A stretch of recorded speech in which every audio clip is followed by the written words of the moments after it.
Hello friends, welcome back to Priya Vijay kitchen. நான் பிரியா பேசுகிறேன். இன்றைக்கி பீச் சுண்டல், அதாங்க தேங்காய் மாங்காய் பட்டாணி சுண்டல் எப்படி செய்கிறதுன்னு பார்க்கலாம்.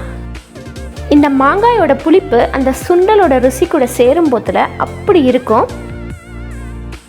சரி வாங்க வீடியோக்குள்ளே போகலாம். அதுக்கு முன்னாடி பிரியா விஜய் கிச்சனை நீங்கள் இன்னும் சப்ஸ்கிரைப் பண்ணலைன்னா மறக்காமல் சப்ஸ்கிரைப் பண்ணிக்கோங்க. பக்கத்தில் இருக்கிற பெல் ஐக்கானையும் ப்ரெஸ் பண்ணிக்கோங்க. இங்கே 1 கப் வெள்ளை கொண்டக்கடலையை நைட்டே ஊற போட்டு வச்சுருக்கிறேன். இதை இப்போ வேக போட்டு எடுத்துடலாம். ஹையில் வச்சு 3 விசில், இல்லைன்னா 1 விசில் வந்ததுக்கப்புறம் ஸ்லோ பண்ணி ஒரு 7லேருந்து 8 நிமிஷம். அதுக்குள்ளே நறுக்க வேண்டியது எல்லாத்தையும் நறுக்கி வச்சிடலாம். ஒரு பெரிய வெங்காயத்தை பொடி பொடியாக கட் பண்ணி வச்சுக்கலாம். அடுத்து மாங்காயை துருவிக்கலாம். ஒரு 5லேருந்து 6 டேபிள் ஸ்பூன் அளவுக்கு துருவினா போதும். அடுத்து தேங்காய் ஒரு 3லேருந்து 4 டேபிள் ஸ்பூன் அளவுக்கு துருவி வச்சுக்கலாம். அதுக்குள்ள கொண்டக்கடலை நல்லா வெந்துருச்சு. வடிகட்டி தனியாக வச்சிடலாம்.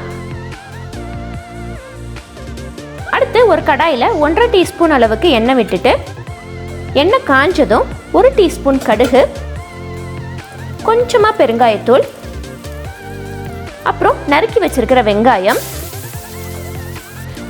போட்டு 2 பரட்டு உடனேயே கொண்டக்கடலையை சேர்த்துடலாம். வெங்காயம் வதங்கிடக்கூடாது, நறுச்சுன்னு இருக்கணும். அதை கொஞ்சம் கவனமாக பார்த்துக்கோங்க. அடுத்து காரத்துக்கு 1 டீஸ்பூன் மிளகாய்த்தூள், தேவைக்கேற்ப உப்பு, டக்குன்னு ஒரு பரட்டி விட்டுட்டு துருவின மாங்காய் தேங்காயை சேர்த்துக்கலாம். கடைசியாக கொஞ்சமாக நறுக்கின கொத்தமல்லி இலையை போட்டு இறக்கினா சுவையான பீச் சுண்டல் தயார். இந்த ரெசிபியை உங்கள் வீட்டில் ட்ரை பண்ணி பாருங்கள். ட்ரை பண்ணி பார்த்துட்டு உங்களோட வேல்யூபிள் கமெண்ட்ஸை கீழே கமெண்ட் செக்ஷனில் மென்ஷன் பண்ணுங்கள். இந்த ரெசிபி வீடியோ உங்களுக்கு பிடிச்சிருந்துச்சுன்னா உங்கள் ஃப்ரெண்ட்ஸோட ஃபேமிலியோட ஷேர் பண்ணுங்கள். தேங்க்யூ. தேங்க்ஸ் ஃபார் வாட்சிங்.